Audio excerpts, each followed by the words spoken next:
हल्का मिलना यही रान के। अच्छा आज रात भना चाहे तो है बांध के। अयो दादा ढेर मत फेंको। सुना हाथ काठा पाठाई सन, हाथ काठा पाठाई सन कहीं न पैबू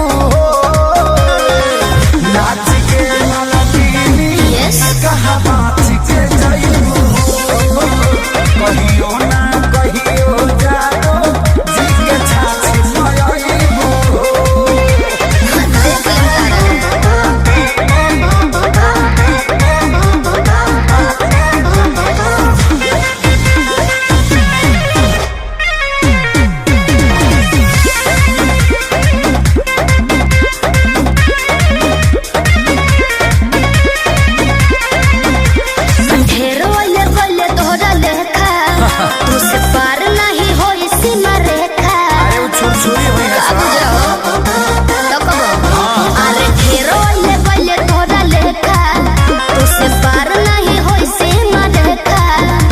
के 2 रुपया के सामान हो चाहे करे लुए तना गुमान